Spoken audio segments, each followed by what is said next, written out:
Hello. Start हो गया? कब हो गया? अच्छा, हो गया स्टार्ट। बच्चे क्या कह रहे हैं?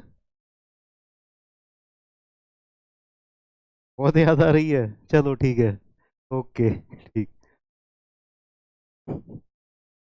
हेलो डियर स्टूडेंट्स, कैसे हैं सभी लोग? How is everyone? तो गुड इवनिंग। क्लास स्टार्ट हो गई है। चलिए, बहुत अच्छी बात है, क्लास स्टार्ट हो गई है। थोड़ा सा टेक्निकल इशू था जिसकी वजह से क्लास में थोड़ा सा डिले हो गया, 4-5 मिनट का मेरे ख्याल से डिले हुआ है। खैर, गुड इवनिंग एवरीवन। सर, आपकी वजह से बैच में एनरोल किया है, thank you so much, thank you. Good evening everyone. बहुत सारे बच्चे दिखाई दे रहे हैं, बहुत ज़्यादा एक्साइटमेंट है। राम राम, वेलकम। हाँ चलिए। तो ये टेक्निकल डिले थोड़ा सा हुआ, इस वजह से एक स्लाइड ऊपर नीचे हो गई थी, तो वो भी मैंने अभी करेक्ट कर ली। ठीक है, वेट कर रहे थे। चलिए, इंतज़ार खत्म हुआ और आज से हमारा स्ट्रेंथ ऑफ मटेरियल्स का कोर्स शुरू होने जा रहा है।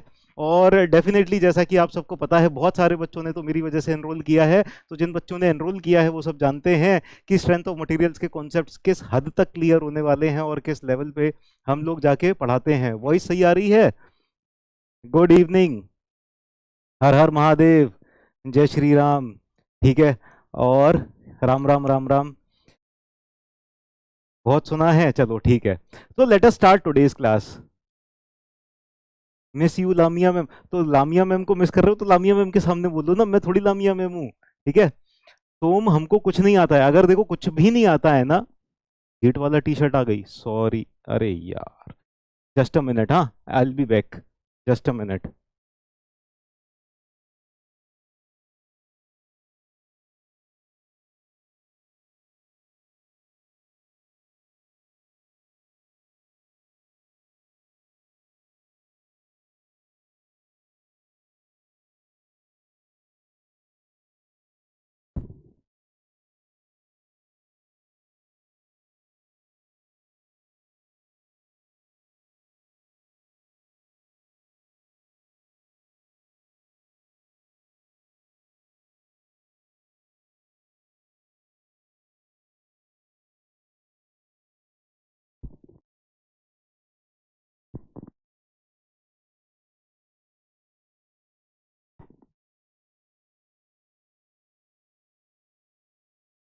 ओके, तो आवाज आ रही है ना? ठीक है। तो नाउ वी आर इन, हम लोग गेट के फैकल्टी से पढ़ रहे हैं। हाँ बिल्कुल सही बात है, आप लोग गेट के फैकल्टी से पढ़ रहे हो। और देखो, पेन कहाँ रख दिया, जस्ट अ मिनट। चलिए, लेट अस स्टार्ट फिर। आज की क्लास शुरू करते हैं। तो क्लास शुरू करने से पहले कुछ चीज़ें मैं आपको बताऊंगा। सोम, अगर कुछ भी नहीं आता है ना, चिंता करने की कोई ज़रूरत नहीं है। आपने कॉलेज में पढ़ा होगा, नहीं पढ़ा, ठीक है, मस्ती में निकाल दिया, कॉलेज ऐसा ही होता है। तो सबको एकदम अच्छे से समझ में आएगा स्ट्रेंथ ऑफ मटेरियल्स, कोई दिक्कत नहीं है। एकदम जीरो लेवल से हीरो लेवल बना देंगे, है ना? टेंशन वाली बात नहीं है। जय जगन्नाथ। एकदम बेसिक से स्टार्ट करेंगे, एकदम बेसिक से, एक एक चीज समझ में आएगी।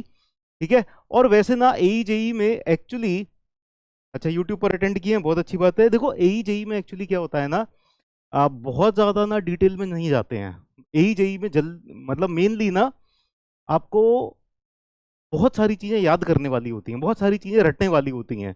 लेकिन हम ना समझाएंगे भी आपको, सारी चीजें बेसिक तक लेके भी जाएंगे। और फिर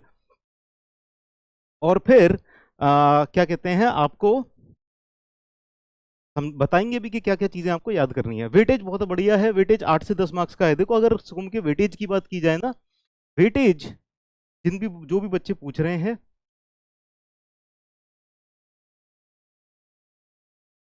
देखो वेटेज सुम का वेरी करता है। बहुत सारे एग्जाम्स होते हैं आपके, तो अगर आप एई जेई वगैरह में देखोगे तो 8 से 10% का वेटेज तो वैसे आता है स्ट्रेंथ ऑफ मटेरियल्स का। ठीक है ना? लेकिन अगर आपका स्ट्रेंथ ऑफ मटेरियल्स बहुत अच्छे से क्लियर हो गया, तो स्ट्रेंथ ऑफ मटेरियल्स के ऊपर क्या क्या सब्जेक्ट डिपेंड करते हैं, आप बता सकते हो? स्ट्रेंथ ऑफ मटेरियल्स के ऊपर क्या क्या सब्जेक्ट्स डिपेंड करते हैं? स्ट्रेंथ ऑफ मटेरियल्स के ऊपर आपका टॉस डिपेंड करता है। टॉस का मतलब क्या होता है? Structure analysis. तो स्ट्रक्चर एनालिसिस भी सोम के ऊपर डिपेंड करता है। इसका 2 से 4% वेटेज आता है। ठीक है ना? तो अगर आपने सोम पढ़ लिया, तभी आप टॉस पढ़ सकते हो, वरना टॉस गया। ठीक है। फिर इसके बाद आरसीसी आपका सोम पे ही डिपेंड करता है। आरसीसी का भी 8% के आसपास वेटेज आता है। 6 से 8% का वेटेज। तो अगर आपने सोम पढ़ लिया तो आपका आरसीसी भी आराम से क्लियर हो जाता है, ठीक है ना। तो ये जो 8% वेटेज है ये भी सोम के ऊपर डिपेंड कर रहा है। फिर आपका स्टील है, ठीक है, सोम के जो आप कॉन्सेप्ट्स पढ़ते हो यही आपके स्टील के ऊपर भी आते हैं, स्टील के अंदर भी आते हैं, ठीक है ना। ये मैं बता रहा हूं आपको सिविल इंजीनियरिंग के लिए, सिविल इंजीनियरिंग के लिए, ठीक है। बाकी मैकेनिकल में भी बहुत सारे सब्जेक्ट्स हैं जो कि स्ट्रेंथ ऑफ मटेरियल्स पे डिपेंड करते हैं।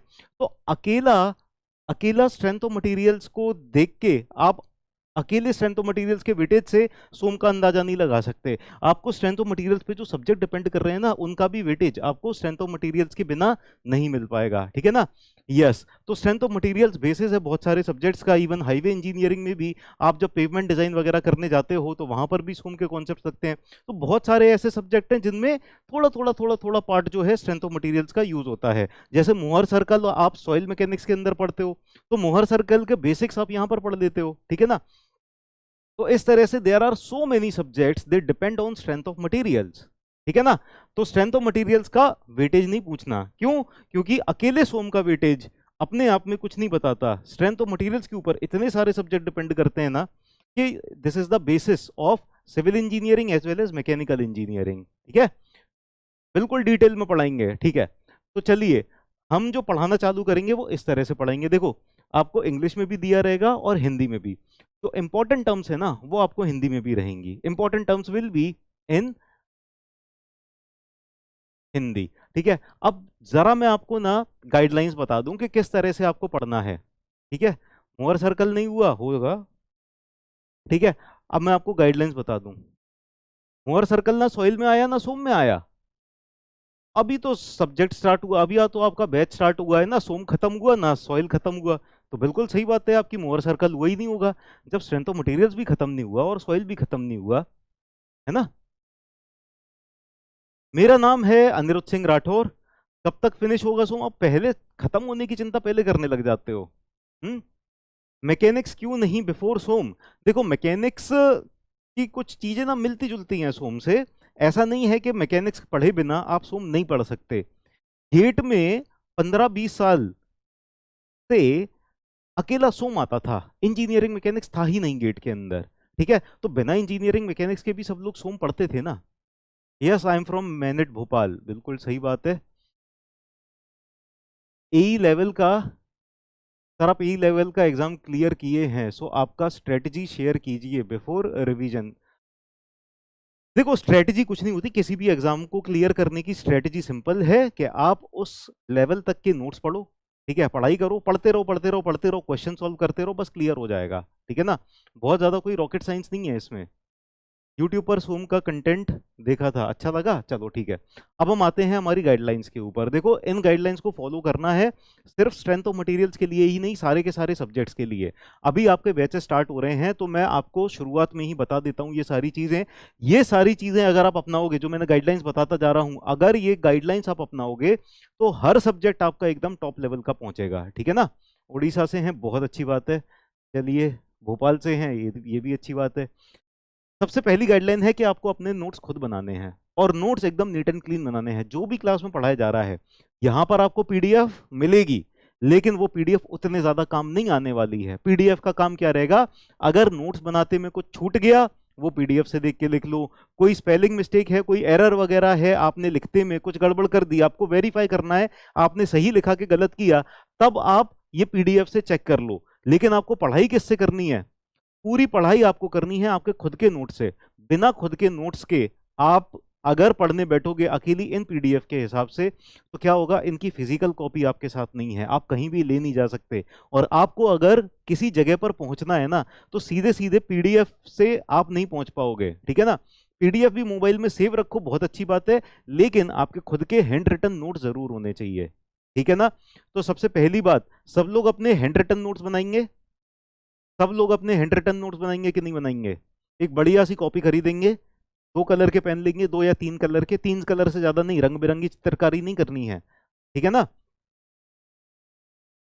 यस, तो आपको क्या करना है, आपको एक ब्लैक कलर का पेन लेना है, एक ब्लू कलर का, और फिर हाईलाइट या अंडरलाइन वगैरह करने के लिए रेड या ग्रीन कलर का आप पेन ले सकते हो, ठीक है। तो आप अपने लिए एक बढ़िया सी कॉपी खरीदोगे और 2 कलर के एटलीस्ट पेन खरीदोगे और फिर उसके बाद पढ़ाई करना चालू करोगे। तो एक तो नोटबुक ये रही, ठीक है, जिसमें थोड़ा सा नीट एंड क्लीन सा दिखाई दे रहा है, और एक इस तरह की है घिचड़ पिचड़ सा। तो आप किस तरह के नोट्स बनाओगे, नीट एंड क्लीन या इस तरह के नोट्स? किस तरह के नोट्स से पढ़ने में आपको मजा आएगा? कौन से नोट्स अगर बनाओगे, किस तरह के बनाओगे, तो आपको खुद भी समझ में आए कि आपने लिखा क्या है, ठीक है ना? तो बढ़िया से नीट एंड क्लीन एकदम, ठीक है, बढ़िया से नीट एंड क्लीन नोट्स बनाएंगे सब लोग। चलिए आगे चलते हैं।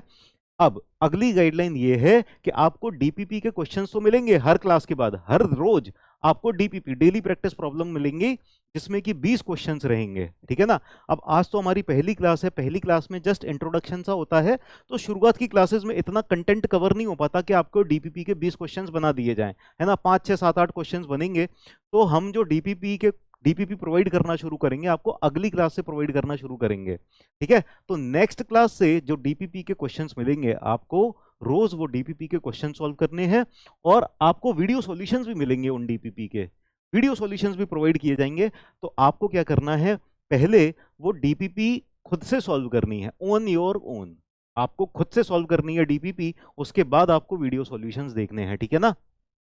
तो जब खुद से सॉल्व कर लोगे फिर वीडियो सॉल्यूशन देखोगे, तब अलग ही मजा आएगा, ठीक है? पीडीएफ में जो कंटेंट होगा वो काफी है, काफी रहेगा आपको। हाँ, लेकिन मैं एक बात और बताऊंगा कि सारा का सारा कंटेंट ना क्लासरूम के अंदर कवर नहीं किया जा सकता। एसएससी में, एई जेई में बहुत सारे क्वेश्चंस ऐसे आते हैं जो कि मतलब कुछ भी उठा के ना, कुछ भी वैल्यूज पूछ ली, कुछ भी रटने वाली चीजें पूछ ली हैं, तो वो क्वेश्चंस भी आपको प्रैक्टिस करने हैं। यहाँ पर हमारा मेन फोकस होगा, हम कॉन्सेप्ट्स पढ़ाएं, और ऐसे कॉन्सेप्ट्स पढ़ाएं जो आपका 80-90% क्वेश्चंस एग्जाम के क्लियर कर दें। ये वाला जो कंटेंट आप पढ़ के जाओगे, 80-90% आपके क्वेश्चंस इसी के बीच में से ही आएंगे। लेकिन कुछ कुछ ना रटने वाली चीजें पूछ लेती हैं, तो वो थोड़ी सी अलग टाइप की होती हैं, तो वो भी ना थोड़ा सा रिपीट टाइप का होता है, ठीक है? बुक कोई फॉलो करने की जरूरत नहीं है, हमारे जब नोट्स बनाओगे ना आप, वो नोट्स काफी रहेंगे, ठीक है? दो गाइडलाइंस हो गई। पहली गाइडलाइन क्या थी, खुद के नोट्स बनाने हैं। दूसरी गाइडलाइन क्या थी, डीपीपी खुद से सॉल्व करनी है, उसके बाद आपको वीडियो सॉल्यूशन देख रहे हैं।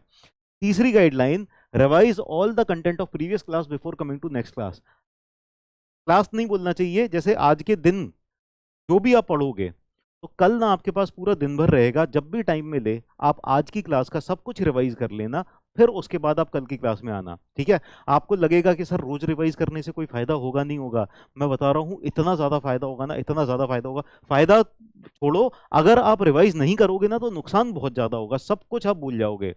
सिविल और मैकेनिकल दोनों के लिए साथ में ही चलेगा, कोई टेंशन लेने की जरूरत नहीं है। टाइमिंग चेंज नहीं हो सकती है, टाइमिंग यही रहेगी। बहुत सारे बच्चों के हिसाब से ये टाइमिंग सबसे ज्यादा सूटेबल है, तो इसीलिए टाइम चेंज नहीं होगा, ठीक है? Timing will be same. तो आपको क्या करना है, अगले दिन की क्लास अटेंड करने से पहले आज की क्लास, जैसे कल जब आप आओगे तो आज की क्लास का सब कुछ रिवाइज करके आओगे, है कि नहीं?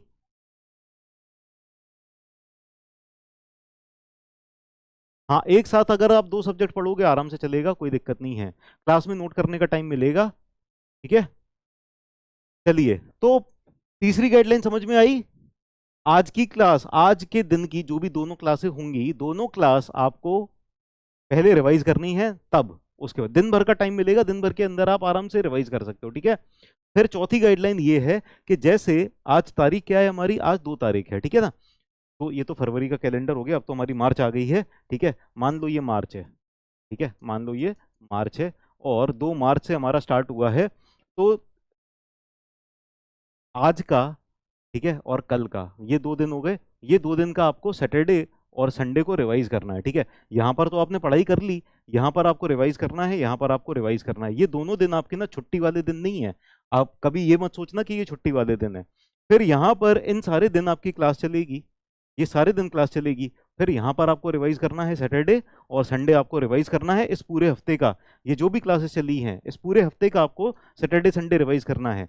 फिर यहाँ पर आपको 5 दिन क्लासेस अटेंड करनी है, ठीक है? और फिर यहाँ पर आपको रिवाइज करना है, ठीक है? तो रिवीजन इज वेरी इंपॉर्टेंट। जितनी बार बार आप रिवाइज करोगे ना, उतनी चीजें दिमाग में सेट होती जाती हैं और उतने ही अच्छे कॉन्सेप्ट्स क्लियर होते जाते हैं, ठीक है ना? क्लियर है? डीपीपी कहाँ से मिलता है? डीपीपी आपको जब आप क्लासरूम के अंदर जाओगे, अपने बैच के अंदर जाओगे, बैच के अंदर ना कई सारे टैब्स बने रहते हैं, है ना, लेक्चर का टैब रहेगा, डीपीपी का टैब रहेगा, डीपीपी पीडीएफ का टैब रहेगा। तो आपको डीपीपी के अंदर नहीं देखना है, डीपीपी पीडीएफ के अंदर देखना है, ठीक है ना। आपको डीपीपी पीडीएफ के अंदर देखना है, यहां पर आपको डीपीपी पीडीएफ फॉर्म में मिल जाएगी, ठीक है। फिर डीपीपी सॉल्यूशंस भी का भी रहेगा, तो आप उसके वीडियो सॉल्यूशंस भी देख सकते हो। तो कई सारे टैब्स रहते हैं, वहां पर आपको टैब को थोड़ा सा एक्सप्लोर करते जाओ, एक एक करके टैब्स क्लिक करते जाओ, आपको सारी चीजें मिल जाएंगी, ठीक है। कन्वेंशनल क्वेश्चन के हिसाब से भी हम पढ़ेंगे, लेकिन कन्वेंशनल क्वेश्चन ना पूरे थ्योरेटिकल आते हैं, मतलब आपको वहां पर थ्योरी लिखनी पड़ती है। तो थोड़ा सा ना कन्वेंशनल क्वेश्चन के लिए कंटेंट जो होगा वो पूरा कवर होगा, लेकिन ना कन्वेंशनल क्वेश्चन की प्रैक्टिस यहाँ पर नहीं कराई जाएगी, क्योंकि हमें थोड़ा सा टाइम बाउंड रहकर चलना है ना। चलिए आगे चलते हैं। सारे के सारे जो वीकली टेस्ट होंगे ना, तो पूरे हफ्ते जो कुछ पढ़ाया जाएगा, पूरे हफ्ते जो कुछ पढ़ाया जाएगा, आपका संडे को वीकली टेस्ट होगा, उस वीकली टेस्ट को आपको जरूर अटेम्प्ट करना है। और जो भी टॉपिक आपके वीक रह गए हैं, कमजोर रह गए हैं, उनको एनालाइज करना है और उनको और अच्छे से प्रैक्टिस करनी है, ठीक है। चलिए ये हो गया, अब आगे चलते हैं। अगर आपके कोई कॉन्सेप्ट वीक रह जाते हैं, कोई टॉपिक वीक रह जाते हैं, तो आपको क्या करना है, फास्ट स्पीड में उसका वीडियो दोबारा से देख लेना है। फिर भी हमारा डाउट इंजन तो है, डाउट आप क्लियर कर सकते हो, जो भी डाउट्स आएंगे, ठीक है। चलिए तो आगे चलते हैं, अब हमारा सब्जेक्ट स्टार्ट किया जाए। कोई दिक्कत अभी? संडे, हाँ संडे टेस्ट रहेगी ना। चलिए आगे चलते हैं। अब यहाँ पर आपका सिलेबस है स्ट्रेंथ ऑफ मटेरियल्स का। तो स्ट्रेंथ ऑफ मटेरियल्स का जो सिलेबस है वो नोट डाउन कर लो आप सब लोग, सभी लोग। स्ट्रेंथ ऑफ मटेरियल्स का जो सिलेबस है, जो भी चीज़ें हम पढ़ने जा रहे हैं, ये नोट डाउन कर लो। एमपीपीएससी एई के लिए प्रिपेयर कर रहा हूँ, प्लीज़ उसके लेवल का क्वेश्चन सब कराएंगे। ये पूरा जो कोर्स है ना, ये एई जेई लेवल का ही है, तो यहाँ पर एई और जेई के लिए रिवीजन के लिए बाद में आप ना वीडियो स्पीड को बढ़ा के देख सकते हो, ठीक है। ये कंटेंट गेट के लिए भी सेम होते हैं, गेट के लिए थोड़ा सा अलग रहेगा, एई जेई के लिए थोड़ा सा अलग रहेगा, दोनों का कंटेंट थोड़ा सा डिफरेंट रहेगा।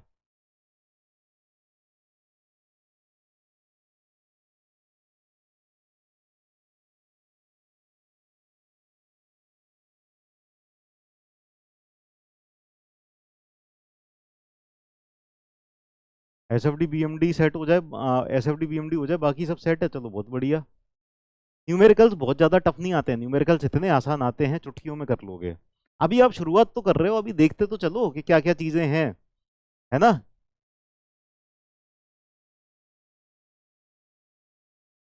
चलो ये लिख लिया सबने, लिख लिया, जल्दी बताओ।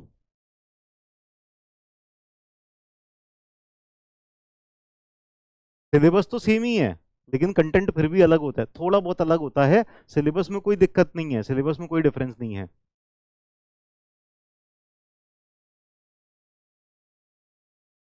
चलो ये लिख लिया, चलो आगे चलते हैं। अब शुरुआत करते हैं, देखो हमारा चैप्टर 1 से शुरुआत कर रहे हैं हम। तो चैप्टर 1 क्या है हमारा? चैप्टर 1 है प्रॉपर्टीज ऑफ मटेरियल्स, ठीक है, बहुत ज्यादा इंपॉर्टेंट है। अच्छा इंपॉर्टेंस भी मैं बता दूं, ये वाला सबसे, ये वाले जो चैप्टर हैं, ये इंपॉर्टेंट है, ये इंपॉर्टेंट है, ये इंपॉर्टेंट है, ठीक है, और ये इंपॉर्टेंट है, ठीक है। फिर ये जो शुरुआत के चार है ना, ये सबसे ज्यादा इंपॉर्टेंट है, मोस्ट इंपॉर्टेंट चैप्टर जो है, ये शुरुआत के 4-5 चैप्टर ही हैं, ठीक है, मोस्ट इंपॉर्टेंट ये है, मोस्ट इंपॉर्टेंट, ठीक है। और ये वाले जो हैं, ये वाले कह सकते हैं कि थोड़े से कम इंपॉर्टेंट है, इंपॉर्टेंट बोल सकते हो आप। ये सबसे ज्यादा इंपॉर्टेंट, इनको कहूंगा मैं 5 स्टार, ठीक है, सबसे ज्यादा सिलेबस इनसे ही आएगा। और ये वाले हैं 3 स्टार, और फिर जो आखिरी के ये बचते हैं, ये हैं सिंगल स्टार, ठीक है, नॉट वेरी इंपॉर्टेंट। तो जिसमें 5 स्टार लगे हैं, इन्हीं सबसे सबसे ज्यादा क्वेश्चंस पूछे जाते हैं। जिनमें 3 स्टार लगे हैं, इनसे थोड़े से कम, हाँ आते रहते हैं क्वेश्चंस, और इनसे बहुत कम, कभी कभारी क्वेश्चंस देखने को मिलते हैं, ठीक है ना। तो शुरुआत की क्लासेस में ही सबसे मेन मेन जो इंपॉर्टेंट चैप्टर्स हैं वो खत्म हो जाएंगे, और धीरे धीरे धीरे धीरे फिर लेस इंपॉर्टेंट है, ठीक है।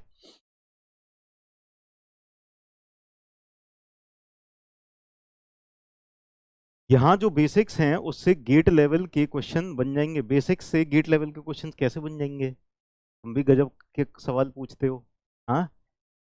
अगली क्लास में ये मत पूछ लेना कि सर अगर मैं क्लास 10th का पढ़ लूँ तो क्या मैं 12th के क्वेश्चंस कर लूँगा।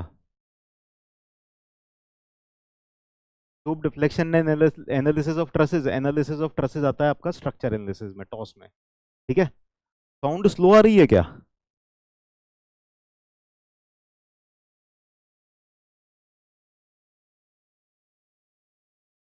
चलो लिख लिया, आगे चलते हैं। तो इंट्रोडक्शन पे चलते हैं। देखो नाउ, जो स्टडी ऑफ मटेरियल्स है, यहाँ पर स्ट्रेंथ ऑफ मटेरियल्स में हम मटेरियल्स के बारे में पढ़ रहे हैं। ठीक है, तो मटेरियल्स को हम क्लासिफाई करते हैं 3 कैटेगरीज में। जो भी हमारे मटेरियल होंगे they are classified into 3 categories. पदार्थों के बारे में पढ़ रहे हैं हम, मटेरियल्स के बारे में पढ़ रहे हैं। ठीक है, तो पहले जो टाइप के मटेरियल हो जाएंगे वो फ्लूइड मटेरियल्स, फ्लूइड तरल। ठीक है, तो फ्लूइड मटेरियल्स की क्या खासियत होती है? खासियत क्या है फ्लूइड की?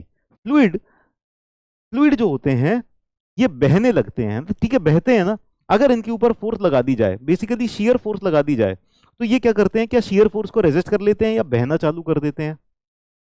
बहना चालू कर देते हैं, क्या बहने लग जाते हैं। ठीक है, जिसको साउंड स्लो लग रही है अपनी वॉल्यूम बढ़ाओ। ठीक है, आपने शायद कम कर रखी होगी।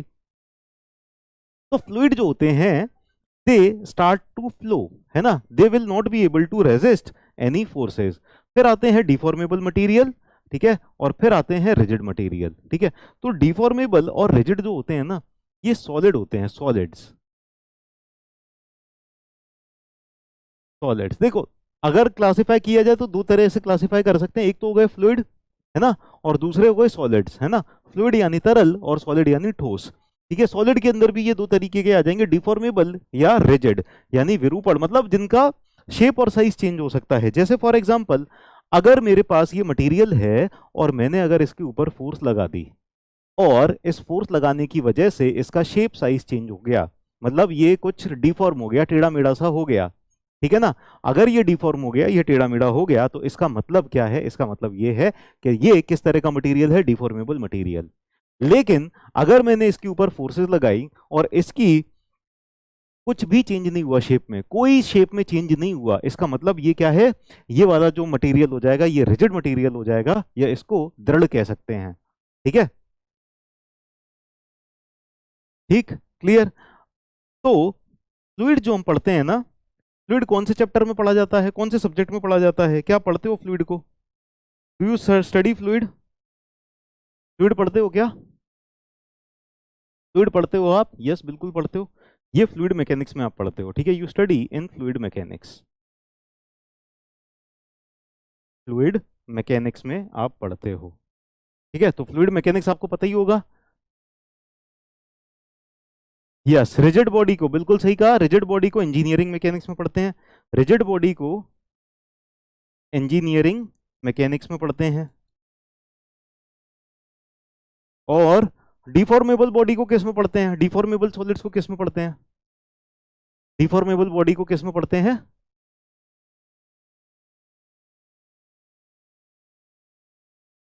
डिफॉर्मेबल बॉडी को हम पढ़ते हैं किसके अंदर? किसके अंदर? किसके अंदर डिफॉर्मेबल बॉडी को हम पढ़ते हैं? स्ट्रेंथ ऑफ मटेरियल्स के अंदर। Strength of materials. ठीक है, तो सबसे बड़ा डिफरेंस यहां पर इंजीनियरिंग मैकेनिक्स में और स्ट्रेंथ ऑफ मटेरियल्स में क्या है? इंजीनियरिंग मैकेनिक्स में जब भी आप मटेरियल्स पढ़ोगे या जब भी क्वेश्चन आएगा, तो आप कैसे पहचानोगे कि इंजीनियरिंग मैकेनिक्स का क्वेश्चन है या स्ट्रेंथ ऑफ मटेरियल्स का क्वेश्चन है?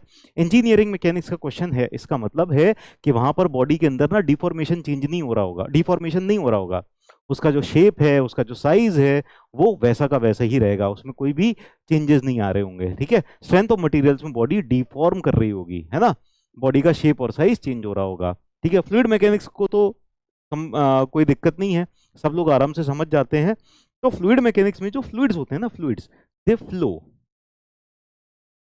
कंटिन्यूअस फ्लो होता है, तो they flow continuously, fluids flow continuously. ठीक है ना, डिफॉर्मेबल बॉडी में क्या होता है? They deform on application of force. चलो अगले पेज पर लिख लेंगे। ठीक है, तो यहां पर इतना इंट्रोडक्शन तो क्लियर है ना, कि जो हमारे पास मटेरियल होते हैं, हम जो भी इंजीनियरिंग लगाते हैं कुछ ना कुछ मटेरियल से ही बना रहे होते हैं। ठीक है ना, तो मटेरियल्स के ऊपर वर्क कर रहे होते हैं। मटेरियल्स फ्लूइड्स भी हो सकते हैं, मटेरियल्स हमारे डिफॉर्मेबल भी हो सकते हैं, मटेरियल्स हमारे सॉलिड भी हो सकते हैं। ठीक है ना, ठीक है, तो ये इतने सारे तरह के मटेरियल्स होते हैं हमारे पास। अब जस्ट अ मिनट, तो इतने सारे तरह के मटेरियल्स होते हैं, तो ये हमने पढ़ लिया। अब रिजिड मटेरियल में और डिफॉर्मेबल मटेरियल में अंतर क्या है? जैसे सपोज हमारे पास एक बॉडी है, ठीक है, और इस बॉडी के ऊपर अगर हमने फोर्स लगा दिया, तो बताओ फोर्स लगाने पे इस बॉडी का क्या होगा? फोर्स लगाने पे इस बॉडी के साथ क्या होगा?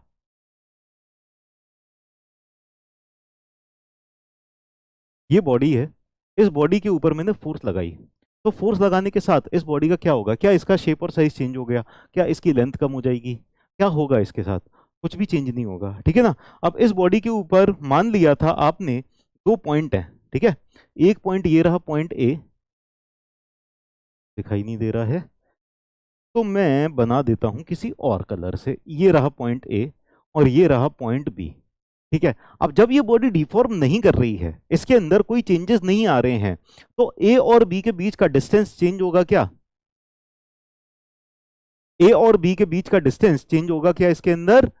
ए और बी के बीच का डिस्टेंस चेंज नहीं होगा, क्योंकि ये बॉडी डिफॉर्म ही नहीं कर रही है, इसके अंदर कोई चेंजेस नहीं आ रहे हैं, जितनी लेंथ थी उतनी ही रहेगी, जितनी विड्थ थी उतनी रहेगी, जितनी हाइट थी उतनी रहेगी, ठीक है। तो no deformation under application of force, ठीक है। फोर्स लगाई तो फोर्स के लगाने की वजह से इसके अंदर कोई डिफॉर्मेशन नहीं आएगा, ठीक है।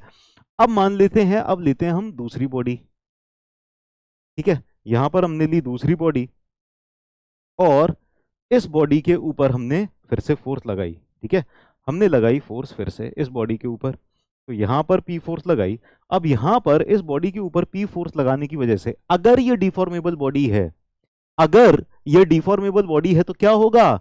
इसके अंदर डिफॉर्मेशंस आ जाएंगे, तभी तो डिफॉर्मेबल बॉडी है, डिफॉर्मेशंस आ जाएंगे तो इसकी लेंथ वगैरह क्या हो जाएगी? कम हो जाएगी, ठीक है ना। तो दूसरे कलर से बना देते हैं। अब इसकी जो लेंथ लेंथ तो लंबाई तो कम हो जाएगी, लेकिन इसकी चौड़ाई जो होगी इस डायमेंशन में, ये चौड़ाई थोड़ी सी बढ़ जाएगी, चौड़ाई बढ़ जाएगी, ठीक है ना। तो इसका जो शेप आएगा वो कुछ इस तरह से आ जाएगा। अब ये बॉडी हो जाएगी ऐसे, ठीक है ना। तो पहले इस डायमेंशन में थोड़ी कम थी, है ना, यहां से हमने दबाया, जब इस साइड से दबाते हैं, इस साइड से दबाते हैं, तो बाकी साइड से ये फूल जाती है ना। जैसे अगर मेरे पास रबर हो, रबर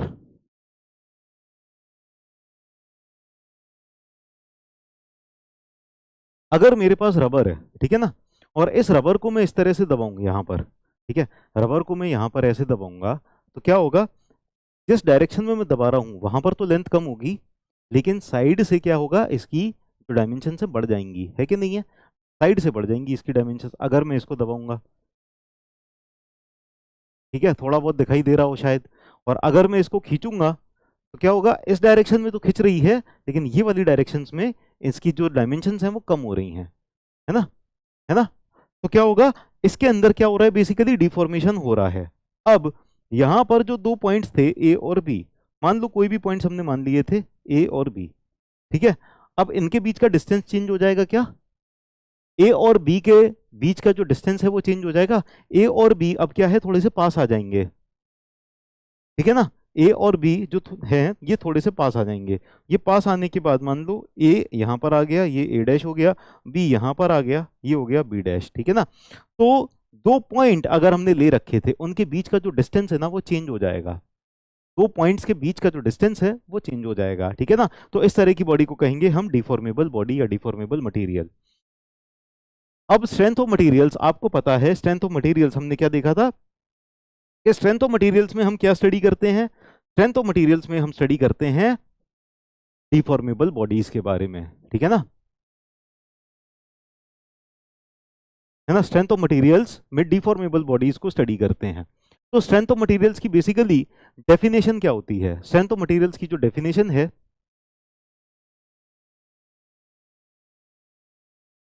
स्ट्रेंथ ऑफ मटेरियल्स की डेफिनेशन है, strength of materials is that branch of applied mechanics. Strength of materials क्या है? अच्छा एक बात बताओ,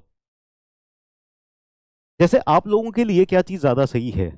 मैं जो भी चीजें हैं मैं डिटेल में एक्सप्लेन करूं और फिर लिखने को बोल दूं कि आप यहां से लिख लो, ठीक है, या फिर ये ज्यादा सही है कि मैं डिटेल में एक्सप्लेन भी करूं और फिर आपके साथ साथ लिखता जाऊं ताकि आप भी लिखते जाओ साथ साथ? क्या ज्यादा सही है?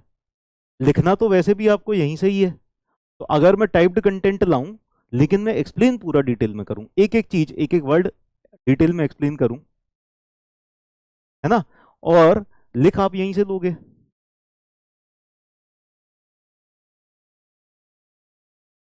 मैं भी लिखूं?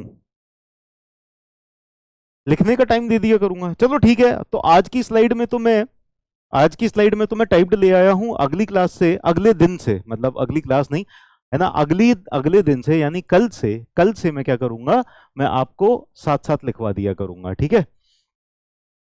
अब स्ट्रेंथ ऑफ मटेरियल्स क्या है? स्ट्रेंथ ऑफ मटेरियल्स का मतलब आप जानते हो, पदार्थों का सामर्थ्य, पदार्थों का सामर्थ्य, पदार्थ का सामर्थ्य।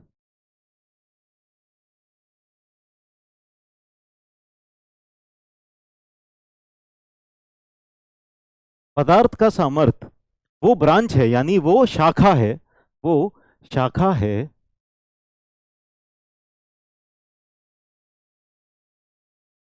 वो शाखा है अप्लाइड मैकेनिक्स की। अब इसका अप्लाइड मैकेनिक्स का मतलब नहीं पता मुझे हिंदी में, ठीक है। अप्लाइड मैकेनिक्स की वो शाखा है जिसमें हम क्या पढ़ते हैं, जिसमें हम क्या पढ़ते हैं, in which we study the behaviour of, दो बार आ गया ये, in which we study the behaviour of deformable bodies. Behaviour यानी बर्ताव, है ना। डिफॉर्मेबल बॉडीज यानी कौन सी बॉडीज, यहां पर हिंदी में लिखा था, डिफॉर्मेबल बॉडीज क्या होती हैं, विरूपण, विरूपण वाली बॉडीज। बॉडी को हिंदी में क्या कहेंगे,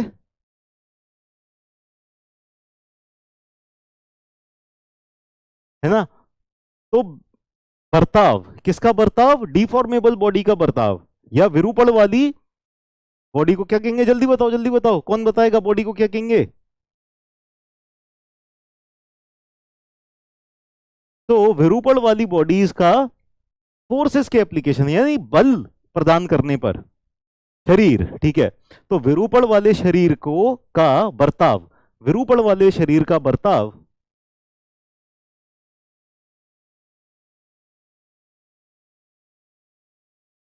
विरूपण शरीर का बर्ताव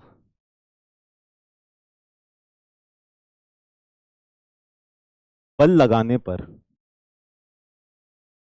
बल लगाने पर, ठीक है। तो जब हम किसी विरूपण वाला शरीर होता है जिसमें डिफॉर्मेशन आ सकता है, उसके ऊपर अगर हमने बल लगाया, तो बल लगाने पर उसका बर्ताव कैसा रहेगा, ठीक है। कैसा बर्ताव रहेगा उस शरीर का, उस बॉडी का, वो स्टडी करते हैं, वो पढ़ते हैं हम किसमें, स्ट्रेंथ ऑफ मटेरियल्स में, ठीक है। अरे जिसको हिंदी आता है उसके लिए हिंदी है, जिसको इंग्लिश आता है उसके लिए इंग्लिश है, दोनों है। तुम लोग भी गजब करते हो कि सर मुझे हिंदी नहीं आता, तुम हिंदी मत लिखो, तो तुम इंग्लिश देख लो, दोनों के लिए दोनों है, ठीक है। विकृत पिंड, ठीक है। तो जिसको हिंदी में चाहिए उसके लिए हिंदी है, हर किसी के लिए हिंदी नहीं है। बहुत सारे बच्चों को शरीर नहीं होगा, पिंड होगा, चलो पिंड, पिंड बलूची तो नहीं होगा, ये लो,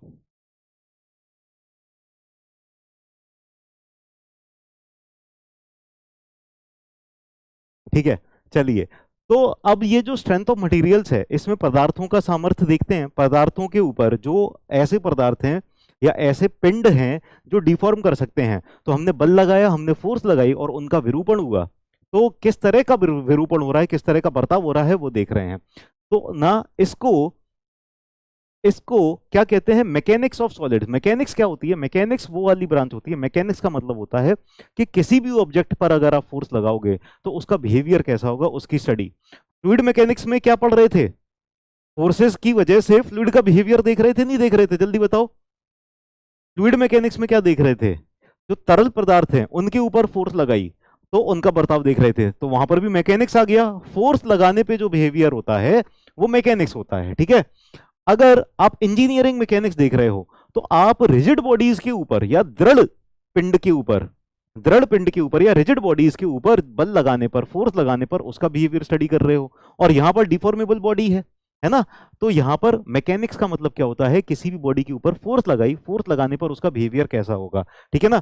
तो ये जो स्ट्रेंथ ऑफ मटेरियल्स है, इसको हम mechanics of materials, mechanics of solids भी कहते हैं, मैकेनिक्स ऑफ मटेरियल्स भी कहते हैं, और मैकेनिक्स ऑफ डिफॉर्मेबल बॉडीज भी कहते हैं। ये तीन नाम और हैं स्ट्रेंथ ऑफ मटेरियल्स के ही, ठीक है ना, क्लियर है। अप्लाइड मैकेनिक्स यानी कि अप्लाइड पार्ट, यानी ना थ्योरी नहीं, एप्लीकेशन पार्ट, ठीक है। तो फोर्स लगाने के ऊपर जो बिहेवियर है वो एप्लीकेशन वाला पार्ट देख रहे हैं हम, ठीक है। अच्छा, हिंदी मिक्स कर दूंगा तो इंग्लिश वालों को कम समझ में आने लगेगा क्या, जल्दी बताइए।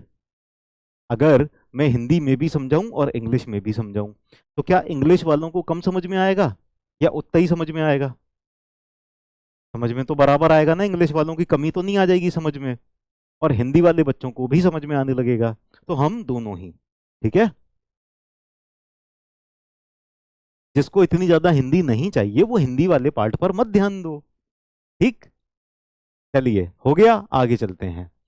नाउ स्ट्रेस, देखो स्ट्रेंथ ऑफ मटेरियल्स में ना अब जो सबसे इंपॉर्टेंट चीज आ जाती है, जो सबसे पहली चीज आ जाती है, वो क्या आ जाती है, स्ट्रेस और स्ट्रेन, ठीक है। जो बेसिक फाउंडेशन है वो स्ट्रेस और स्ट्रेन है।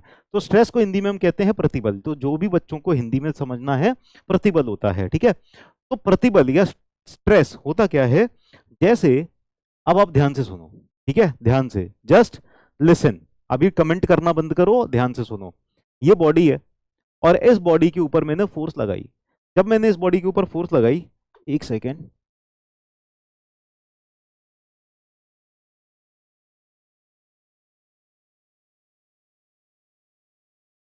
चलो कोई नहीं, ये बॉडी है, इस बॉडी के ऊपर मैंने फोर्स लगाई, तो इस फोर्स को लगाने की वजह से क्या हो रहा है, इस बॉडी का डिफॉर्मेशन हो रहा है, ठीक है ना।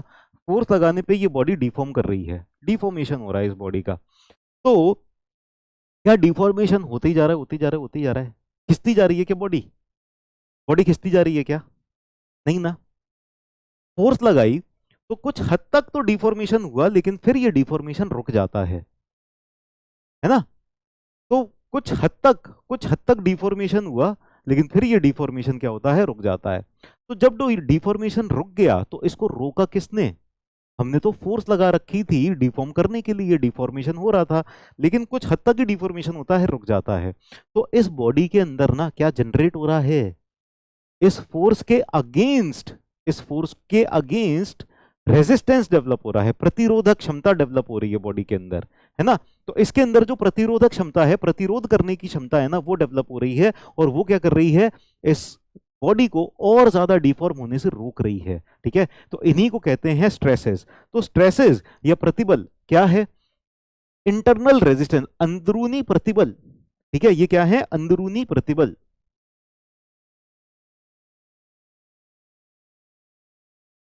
अंदरूनी रेजिस्टेंस को क्या कहेंगे, प्रतिक्रिया, प्रतिरोध, अंदरूनी प्रतिरोध, ठीक है, ऑफर्ड बाय द मटेरियल, जो मटेरियल ने लगाया, जो पिंड ने लगाया, अंदरूनी प्रतिरोध अगेंस्ट द डिफॉर्मेशन, इस डिफॉर्मेशन को रोकने के लिए, ठीक है।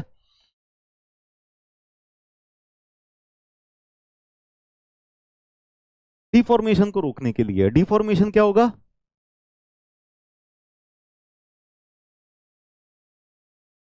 डिफॉर्मेशन क्या होगा, डिफॉर्मेशन का हिंदी, डिफॉर्मेशन मतलब जो भी है, ठीक है, आप लोग बताओगे, जो कौन बताएगा, डिफॉर्मेशन देखते हैं, ठीक है। तो जो डिफॉर्मेशन के अगेंस्ट जो अंदरूनी प्रतिरोध डेवलप हो रहा है, अंदरूनी प्रतिरोध इसके बॉडी के अंदर जनरेट हो रहा है, इसको हम कहते हैं विरूपण, ठीक है। तो अगेंस्ट विरूपण,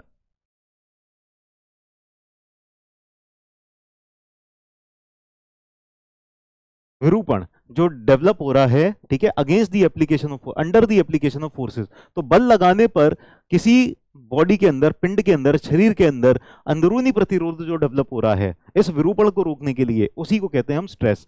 तो स्ट्रेस या प्रतिबल का मतलब समझ गए सब लोग, सब लोगों को समझ में आ गया। हम्म, समझ में आ गया क्या?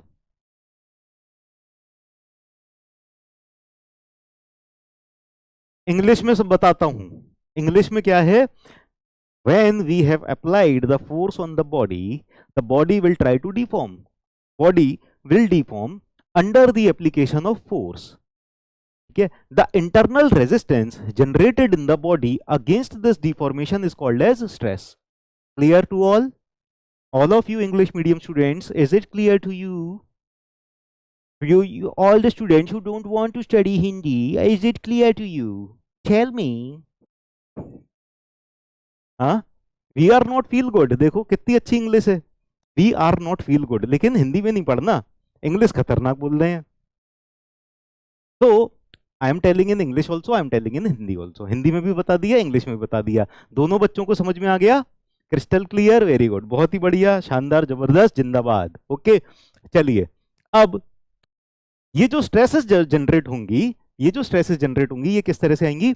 जैसे हमने फोर्स लगाया था, यानी बल लगाया था, फोर्स लगाया था, अब इस फोर्स को अगर पूरे एरिया पे डिस्ट्रीब्यूट कर दिया जाए, ठीक है, तो स्ट्रेसेस जो होंगी ना इंटरनल मॉलिक्यूल्स के अंदर जनरेट होंगी ना, जाओ अंदर देखोगे तो अंदर मॉलिक्यूल्स में जनरेट होती हुई दिखाई तो नहीं देंगी, लेकिन अंदर मॉलिक्यूल्स के बीच में रेजिस्टेंस जनरेट हो रहा होगा, ठीक है ना। तो स्ट्रेस को हम रिप्रेजेंट करते हैं सिग्मा से, बेसिकली नॉर्मल स्ट्रेस को सिग्मा से रिप्रेजेंट करते हैं, और ये क्या हो जाएगी? Force per unit area. तो जितनी आपने फोर्स लगा रखी थी और जो एरिया रेजिस्ट कर रहा था इस फोर्स को, ठीक है, तो फोर्स को डिवाइड किया हमने एरिया से, तो बल बटे क्षेत्रफल क्या हो जाएगा? हमारा स्ट्रेस हो जाएगा, ठीक है ना। तो स्ट्रेस क्लियर है सबको, प्रतिबल क्लियर है, इंग्लिश वाले बच्चों को भी हिंदी वाले बच्चों को भी, दोनों को क्लियर है? इंग्लिश वाले बच्चों को भी और हिंदी वाले बच्चों को भी, दोनों को क्लियर है, ठीक है। अब अगर इसकी यूनिट्स देखें तो यूनिट्स क्या हो जाएंगी? फोर्स की जो यूनिट्स है उनको डिवाइड कर दें अगर एरिया की यूनिट से, तो स्ट्रेस की यूनिट्स आ जाएंगी।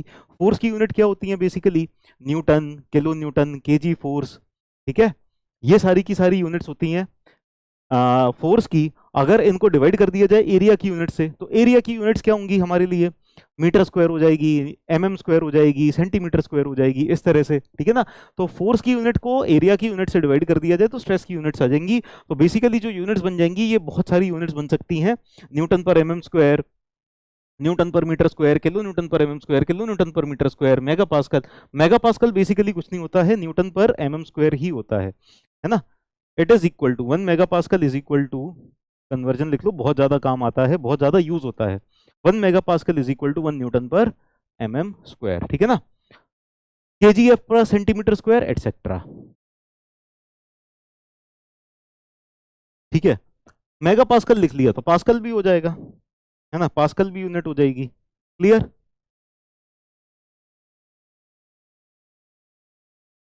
चलो डन, लिख लिया सबने?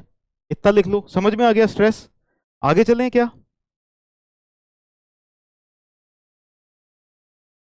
टेक्निकल वर्ल्ड इंग्लिश में, बाकी सब हिंदी में, तो वो तो कर ही रहे हैं। Please use terms English and explain Hindi, वही तो कर रहे हैं। No Hindi term,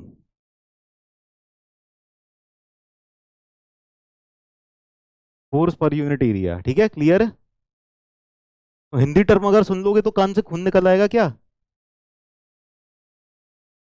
Hindi term सुन भी ली तो हिंदी हिंदी टर्म एक्स्ट्रा ही तो बता रहे हैं, ऐसा थोड़ी है कि इंग्लिश वाली टर्म हटा के हिंदी वाली टर्म लिख रहे हैं।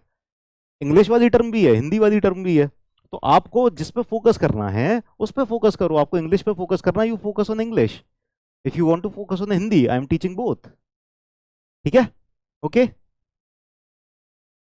Now stress can be classified into two broad types, two major types of stress are there, है ना। दो ब्रॉड क्लासिफिकेशन हो जाएंगे स्ट्रेस के, प्रतिबल के दो प्रकार हो जाएंगे, दो प्रकार में विभाजित कर सकते हैं, ठीक है। Stress can be divided into two parts. पहली हो जाएगी नॉर्मल स्ट्रेस। नॉर्मल का मतलब क्या होता है? What is the meaning of normal? Normal का मतलब होता है परपेंडिकुलर, है ना, परपेंडिकुलर। Normal means perpendicular. तो परपेंडिकुलर जो स्ट्रेस होगी, तो ये समझो अगर ये प्लेन है और प्लेन के ऊपर stresses are perpendicular to the plane या perpendicular to the cross section, इस तरह की जो स्ट्रेस होगी उसको क्या कहेंगे?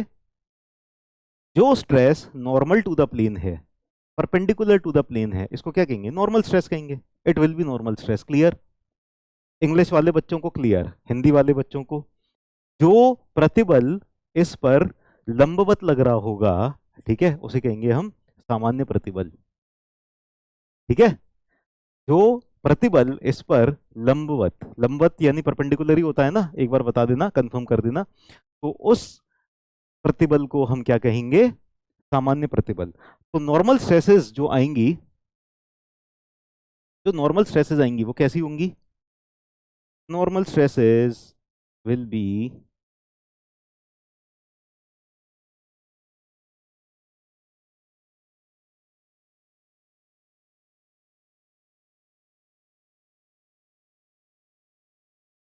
नॉर्मल स्ट्रेसेस भी दो तरह की हो सकती हैं, ठीक है ना। तो अगर इसके ऊपर मैंने फोर्स इस तरह से लगा दी, ऐसे लगा दी फोर्स, ये फोर्स लग रही है, तो जो स्ट्रेसेस जनरेट होंगी वो कैसी होंगी, फोर्स इस क्रॉस सेक्शन से ये वाले क्रॉस सेक्शन के ऊपर बताओ परपेंडिकुलर है कि नहीं है, force is perpendicular to the cross section. तो जो स्ट्रेसेस जनरेट हो गई अंदर किसी भी सेक्शन पे मैं देखूंगा, तो स्ट्रेसेस इस वाले क्रॉस सेक्शन पे कैसी होंगी, they will also be perpendicular to the cross section, इस क्रॉस सेक्शन से परपेंडिकुलर हो जाएंगी स्ट्रेसेस। ठीक है, समझ में आ गया। ठीक है, अब अगर, अच्छा, अगर नॉर्मल स्ट्रेस में लगाऊं, आप सब लोग ध्यान देना, नॉर्मल स्ट्रेस में लगाऊं तो नॉर्मल स्ट्रेस कितने तरह की हो सकती हैं, नॉर्मल स्ट्रेस कितने तरह की हो सकती हैं, चलिए ठीक है, 80% इंग्लिश और 20% हिंदी में पढ़ाऊंगा। ठीक है, जो टर्म्स लिखी रहेंगी वो हिंदी में लिखी रहेंगी, उस पर ध्यान मत देना। 80% इंग्लिश, 20% हिंदी, क्लियर है, कोई दिक्कत। Yes, I will focus more on English, anything else बताइए। हाँ जी, तो दो तरह से लग सकती हैं, कैसे कैसे, दो तरह से, एक तो इस तरह से जारी होगी तो भी परपेंडिकुलर है, और एक इस तरह से जारी होगी तो भी परपेंडिकुलर है, ऐसे जा रही है तो भी परपेंडिकुलर और ऐसे जा रही है तो भी परपेंडिकुलर। इस तरह से जा रही है यानी क्रॉस सेक्शन की तरफ जा रही है, तो ये क्या कर रही है, इसको कंप्रेस कर रही है ना, दबा रही है ना, कंप्रेस कर रही है, तो क्रॉस सेक्शन की तरफ जाएगी तो यानी ये कंप्रेसिव हो गई, और क्रॉस सेक्शन से अवे जाएगी, क्रॉस सेक्शन से दूर जाएगी तो ये टेंशन हो गई। तो दो तरह की हो सकती हैं। ठीक है, तो एक यहां पर मैंने कौन सी दिखा दी, बताओ जरा, ये वाली टेंशन है या कंप्रेशन है, टेंशन का मतलब हो जाएगा तनाव। ठीक है, टेंशन है या कंप्रेशन है, दिस इज टेंशन। ठीक है ना, तो ये वाली हो जाएगी टेंशन। और अगर क्रॉस सेक्शन की तरफ जा रही है, cross section towards the section है, ठीक है, तो ये क्या हो जाएगा, ये क्या हो जाएगा, कंप्रेशन, क्रॉस सेक्शन की तरफ है ना, क्रॉस सेक्शन की तरफ अगर मैं धक्का दे रहा हूं, इसके ऊपर ऐसे बल लगा रहा हूं, तो ये कंप्रेशन हो जाएगा, कंप्रेशन का मतलब हो जाएगा संपीड़न। ठीक है, ठीक है, तो ये हो जाएगी टेंसाइल और ये हो जाएगी कंप्रेसिव। क्लियर है, सबको समझ में आया। अब देखो, जो स्ट्रेस थी उसको मैंने दो तरह से क्लासिफाई किया था, पहली तो नॉर्मल स्ट्रेस हो गई, नॉर्मल का मतलब है परपेंडिकुलर टू द सेक्शन, ये क्रॉस सेक्शन पे परपेंडिकुलर लग रही है। दूसरा क्या हो जाएगा, पैरेलल हो जाएगा। ठीक है, अब जो स्ट्रेस आएगी वो पैरेलल आएगी, तो एक तो हो गई परपेंडिकुलर और दूसरी क्या हो गई, पैरेलल। कोई दिक्कत, दो ब्रॉड क्लासिफिकेशन है, पर ये वाली क्या हो जाएगी, परपेंडिकुलर टू द सेक्शन, ये वाली क्या हो जाएगी, पैरेलल टू द सेक्शन। ये वाली हो जाएगी परपेंडिकुलर, सामान्य प्रतिबल क्या हो जाएगा, perpendicular to the section, perpendicular to cross section, C S का मतलब क्या है, cross section, perpendicular to the cross section. और टेंजेंशियल या शियर स्ट्रेस कैसे आएगी, parallel to the cross section, parallel, parallel to cross section. ठीक है, तो परपेंडिकुलर नहीं, सॉरी, ये वाला है perpendicular to the cross section और ये parallel to the cross section. Clear है, तो अगर फोर्स ऐसे लग रही है, ऐसे लग रही है या ऐसे लग रही है, तो स्ट्रेसेस भी ऐसे होगी या ऐसे होगी, और क्रॉस सेक्शन से ये परपेंडिकुलर हो गई। ठीक है ना, पैरेलल कैसे होंगी, फोर्स ऐसे लग रही है, इस तरह से भी फोर्स लग सकती होगी ना बॉडी पे। ठीक है ना, तो इस तरह से भी फोर्स लग सकती है, ये वाली हो गई parallel, parallel to the cross section. तो parallel to the cross section किस तरह से एक्ट करेगी, parallel to the cross section इस तरह से, फोर्स ऐसे जा रही है ना, ऐसे जा रही है ये। ठीक है, इस वाले सरफेस पे ऊपर और बैलेंस बनाने के लिए इधर वाले सरफेस पर नीचे, तो एक तरफ ऊपर लग रही है एक तरफ नीचे लग रही है। ठीक है, इस तरह से ये पैरेलल हो जाएगा, या फिर पैरेलल अगर मैं 2D में बनाऊं तो इस तरह से भी बना सकता हूं, ऐसे पैरेलल हो जाएगी, है ना।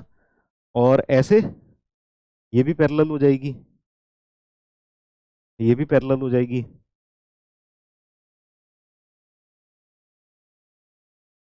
चलो, तो आपको ये समझ में आया कि जो स्ट्रेसेस होंगी वो दो तरह की होंगी, क्या? एक तो परपेंडिकुलर और एक पैरेलल। जो परपेंडिकुलर होंगी वो भी दो तरह की हो सकती हैं, और पैरेलल होंगी वो भी दो तरह से लग सकती हैं। तो ये दो तरह से कैसे लगती हैं ये थोड़ी देर में देखेंगे, है ना? वाई नॉट सेम डायरेक्शन, दोनों अगर नीचे नीचे लगने लग गई, दोनों तरफ से नीचे नीचे, तो ये पूरा का पूरा अनबैलेंस्ड हो जाएगा, नीचे चला जाएगा। फोर्स का इक्विलिब्रियम तो आप जानते होगे, इक्विलिब्रियम ऑफ फोर्स जानते हो नहीं जानते? कितने बच्चे जानते हैं इक्विलिब्रियम ऑफ फोर्स या force equilibrium condition?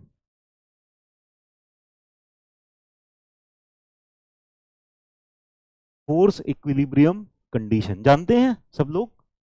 Force equilibrium का मतलब क्या हो जाएगा कि बॉडी अगर स्टैटिक इक्विलिब्रियम में है ना, एंगल पर लगे तो उसको दो डायरेक्शन में रिजॉल्व कर सकते हैं। हाँ, ये अपोजिट जो है ये कपल बना रहे हैं, बिल्कुल कपल बना रहे हैं। ठीक है, अभी लेकिन कपल तक नहीं पहुंचे हैं, वो बाद की बात है, धीरे धीरे आगे हम आगे बढ़ेंगे, ठीक है ना? 2D में परपेंडिकुलर का बना दीजिए, 2D में परपेंडिकुलर का बना देते हैं, अरे वाह। ये लो, ऐसी कौन सी मुश्किल बात है कि 2D में परपेंडिकुलर के लिए तुमको अलग से पूछना पड़ रहा है? ये कोई पूछने वाली बात है? ठीक है। तो फोर्स इक्विलिब्रियम कंडीशन का मतलब क्या है? फोर्स इक्विलिब्रियम कंडीशन का मतलब ये है कि बॉडी अगर इक्विलिब्रियम में है, बैलेंस्ड है, बैलेंस में है, तो सारी की सारी फोर्सेस का रिजल्टेंट इसके ऊपर क्या आ रहा होगा? जीरो आ रहा होगा। ये अगर इक्विलिब्रियम में है, इसके ऊपर बताओ रिजल्टेंट फोर्सेस कितनी होंगी? रिजल्टेंट फोर्स कितनी होंगी? रिजल्टेंट फोर्स कितनी होंगी? Zero. Resultant force will B zero. अब आप कहोगे कि सर इसका जो वजन है, वजन नीचे की तरफ एक्ट कर रहा है, बिल्कुल वजन नीचे की तरफ एक्ट कर रहा है, लेकिन उतनी ही फोर्स मेरा हाथ भी इसके ऊपर ऊपर की डायरेक्शन में लगा रहा है, तो इसका जो वजन नीचे की तरफ जा रहा है उतनी ही फोर्स अगर मेरे हाथ ने भी लगा रखी है, तब ये बैलेंस्ड है। ठीक है ना? तो यहां पर जितनी फोर्स आ रही है ऐसे में, उतनी ही फोर्स यहां से जा रही है ऐसे में, दोनों जीरो हैं। ठीक है ना? तो अगर ये वाले फेस पर ऊपर की तरफ फोर्स लग रही है, तो ये वाले फेस पर नीचे की तरफ लगनी ही होगी, तभी बैलेंस में होगा। दोनों अगर नीचे लग जाएंगी तो क्या हो जाएगा? फिर तो ये नीचे की तरफ भगा चला जाएगा। ठीक है ना? या दोनों ऊपर की तरफ चली गई तो ये ऊपर की तरफ भगा जाएगा एलिमेंट। ठीक है ना? तो हमेशा जो शियर स्ट्रेसेस रहेंगी एक दूसरे को बैलेंस करेंगी इस तरह से। ठीक, समझ में आ गया? कोई दिक्कत? Upward in Y direction force हो सकता है परपेंडिकुलर में, देख लो। परपेंडिकुलर फोर्स में ऐसे हो सकती है क्या? अगर कोई एलिमेंट है, चलो मैं थोड़ा सा अलग सा एलिमेंट बना देता हूं, ऐसा एलिमेंट है, इस एलिमेंट के ऊपर वाई डायरेक्शन में फोर्स ऐसे लग सकती है? तो बिल्कुल लग सकती है, परपेंडिकुलर ही तो है। ऐसे में क्रॉस सेक्शन हम ये वाला कंसीडर करेंगे, तो इस वाले क्रॉस सेक्शन के ऊपर फोर्स परपेंडिकुलर लग रही है, ऊपर से भी नीचे से भी। ठीक है, क्लियर? कोई दिक्कत? हाँ, इनको हम एक्सियल स्ट्रेस भी कहते हैं। ठीक है ना? तो अगर इन स्ट्रेसेस के और ज्यादा क्लासिफिकेशन देखें, तो अभी तक तो हमने मेन क्लासिफिकेशन देखा था, क्या देखा था? अभी तक हमने नॉर्मल स्ट्रेस देखा था, ठीक है, और हमने टेंजेंशियल या शियर स्ट्रेस देखा था। ठीक है, टेंजेंशियल या शियर स्ट्रेस देखा था, ये दो ही देखे थे। लेकिन इनके फर्दर और डिविजन हैं और क्लासिफिकेशन है ना, और क्लासिफिकेशन है। और क्लासिफिकेशन कैसे? नॉर्मल स्ट्रेस जो होती है वो तीन तरह की होती है, क्या? Direct normal stress, bearing stress और बेंडिंग स्ट्रेस। क्या क्या हो गई? Direct normal stress, bearing stress, bending stress. ठीक है, direct normal stress, bearing stress और बेंडिंग स्ट्रेस, ये हो गई है नॉर्मल स्ट्रेसेस। और शियर स्ट्रेस क्या हो गई है? डायरेक्ट शियर स्ट्रेस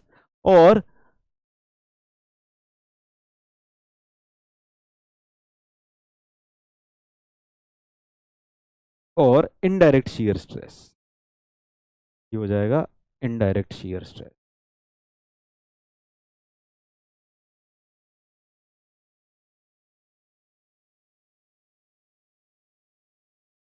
इनडायरेक्ट, है ना? और ये अगर इंग्लिश में, हिंदी में है प्रत्यक्ष, तो ये हो जाएगा अप्रत्यक्ष।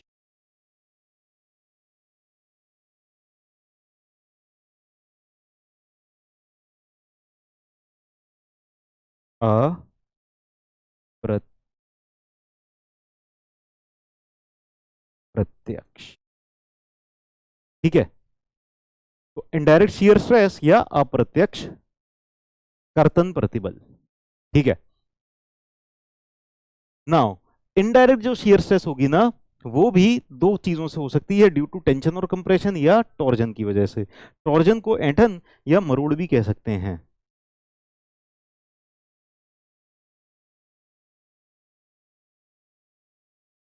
मरोड़।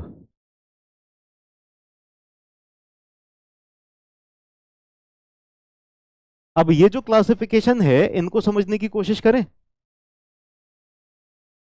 इनको समझने की कोशिश करें। ये जो क्लासिफिकेशन है इसको समझने की कोशिश करें। ये जो आपको पीछे मेरे दिखाई दे रहा है, तो let us try to understand this classification.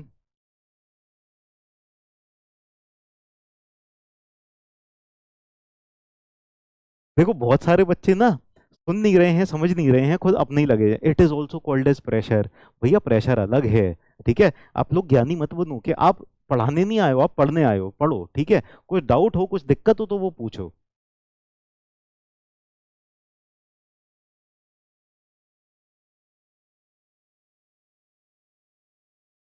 अच्छा ये बताओ कितने लोग मजा लेने आए हैं?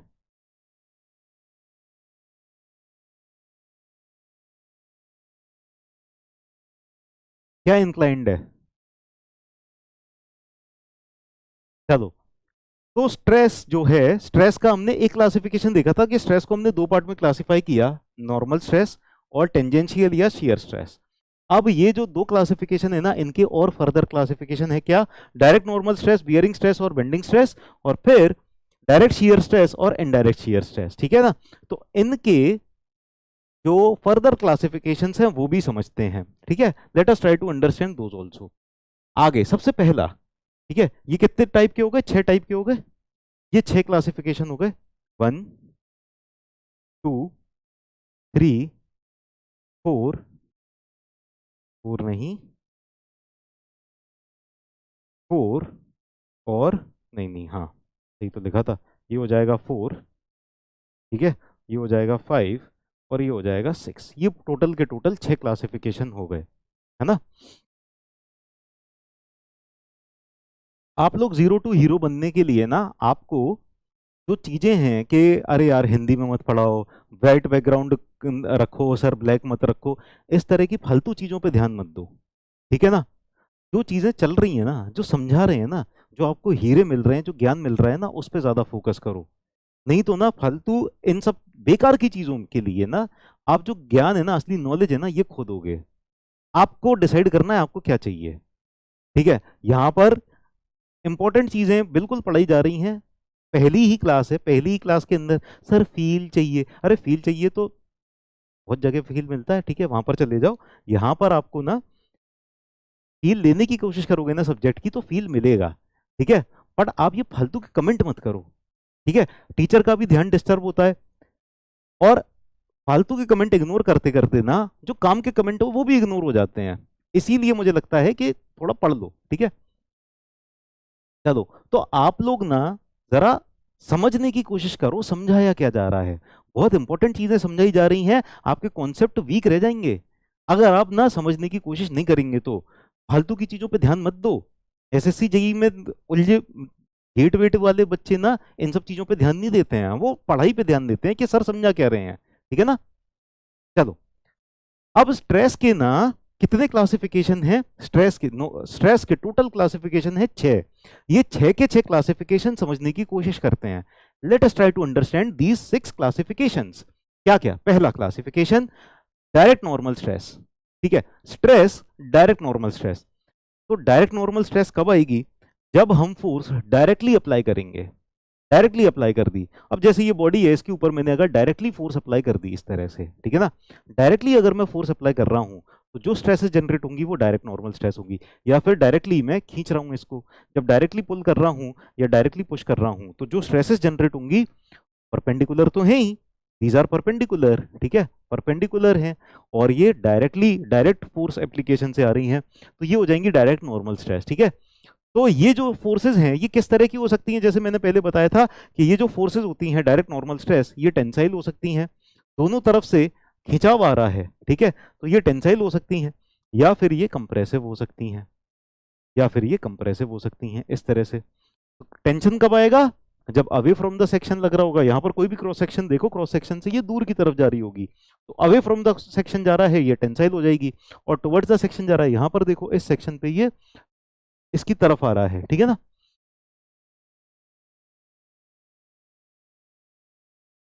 ठीक है, तो these type of stresses can be tensile और कंप्रेसिव। ये चीज क्लियर है सबको? Is this clear to you? क्या ये क्लियर है सबको? ये जो डायरेक्ट नॉर्मल स्ट्रेस होंगी, ये क्या होंगी? टेंसाइल भी हो सकती हैं। टेंसाइल मतलब तनाव, कंप्रेशन मतलब संपीड़न, ठीक है ना। दीज स्ट्रेसेस आर कांस्टेंट और यूनिफॉर्म ओवर अ सेक्शन। अगर ये ना पूरे सेक्शन पर कांस्टेंट हो जाती हैं, यूनिफॉर्म हो जाती हैं, यानी अगर मैं यहां पर एक सेक्शन लूं, ठीक है, यहां पर एक सेक्शन कट किया मैंने, सेक्शन क्रॉस सेक्शन कट किया मैंने, और इस क्रॉस सेक्शन के ऊपर हर एक पॉइंट के ऊपर स्ट्रेसेस देख रहा हूं, किसी भी पॉइंट पर देख रहा हूं, तो सेम ही स्ट्रेस आ रही है। If that stress is equal on all the points, तब इनको मैं सिंपल स्ट्रेस भी कह सकता हूं। I can call them as simple stress also.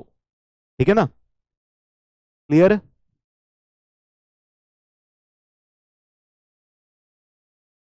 ठीक है,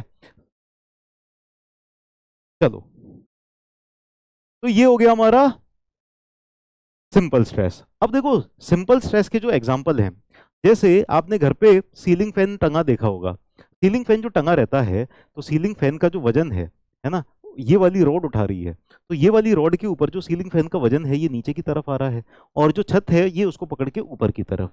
तो इस वाली रॉड के अंदर जो स्ट्रेसेस आ रही होंगी, ये कैसी आ रही होंगी?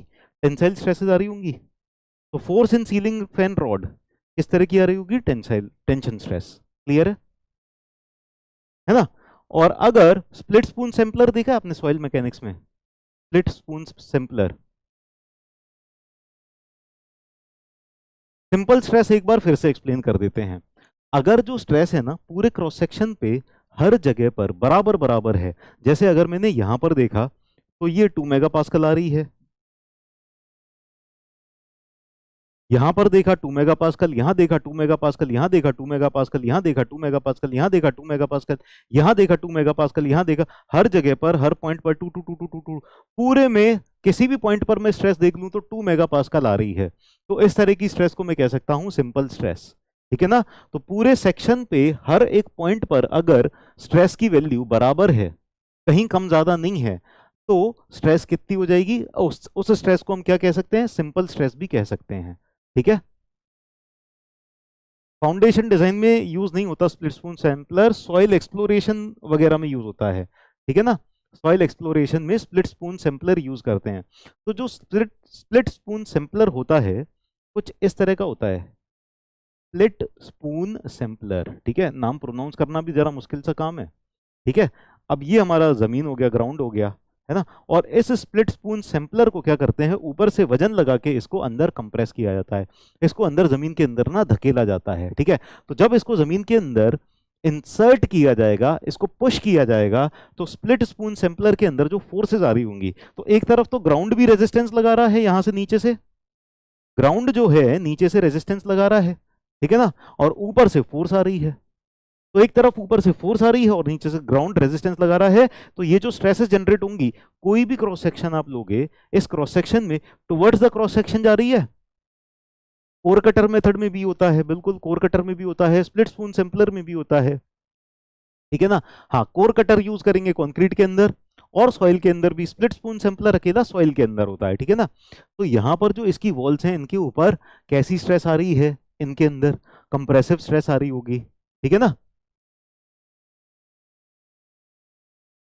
बिल्कुल ठीक। चलो, समझ में आ गया ये चीज? किसी को दिक्कत है ये वाले पॉइंट में? कोई दिक्कत है? अच्छा, ऐसे मैंने ना ये दो एग्जांपल आपको दिखा दिए, इसका मतलब ये नहीं है कि दुनिया में बस इन्हीं दो चीजों में टेंशन और कंप्रेशन आ रहा है ना।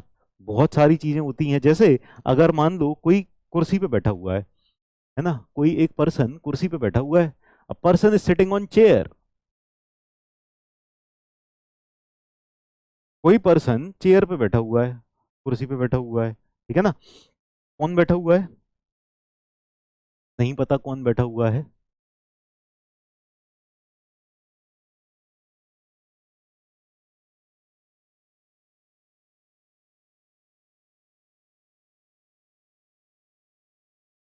ठीक है, तो कोई पर्सन अगर चेयर पे बैठा हुआ है तो इनका जो लोड आ रहा है ये चेयर के ऊपर आ रहा है और चेयर ग्राउंड के ऊपर है। Chair is resting on ground, ये ग्राउंड है, तो इस ग्राउंड के ऊपर ये चेयर रेस्ट कर रही है, ठीक है ना। तो इनका लोड यहां से आ रहा है और ग्राउंड इसको नीचे से फोर्स प्रोवाइड कर रहा है, ठीक है ना। तो ये वाला सेक्शन अगर आप कट करोगे यहां पर या यहां पर, ये सेक्शन कट करोगे तो चेयर की लेग्स में कौन सी फोर्स आ रही होगी? चेयर की लेग्स में कौन सी फोर्स आ रही होगी? What force will be coming on chair's leg? Compressive force आ रही होगी।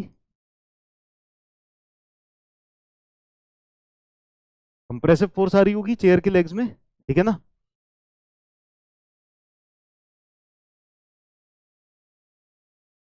क्लियर? ठीक है, चलो समझ में आ गया। तो कंप्रेशन इज क्लियर। तो जो डायरेक्ट नॉर्मल स्ट्रेस होंगी वो दो तरह की हो सकती हैं, टेंसाइल या कंप्रेसिव। क्लियर है, आगे चलते हैं। दूसरे टाइप की बियरिंग स्ट्रेसेस।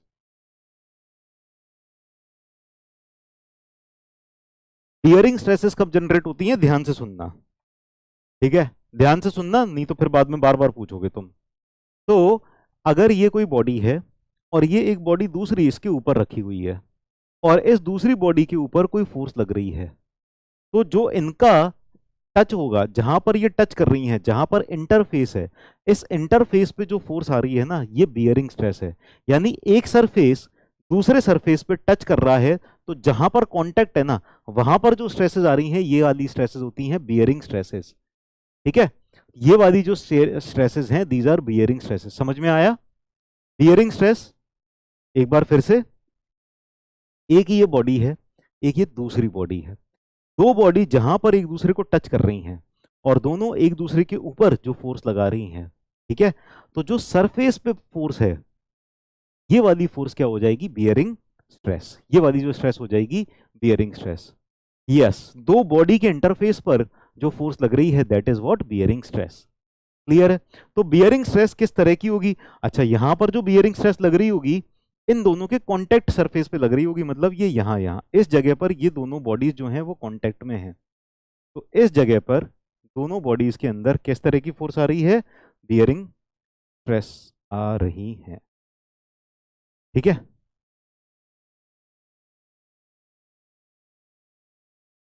यहां पर जिस जगह पर इन दोनों के बीच में टच कर रहा है, फ्रिक्शन फोर्स कब होता है? जब होता है तब होता है। अभी यहां पर जो होता है ना वो पढ़ लो, ठीक है। स्ट्रेंथ ऑफ मटेरियल्स पढ़ रहे हैं, स्ट्रेंथ ऑफ मटेरियल्स पे ध्यान दो।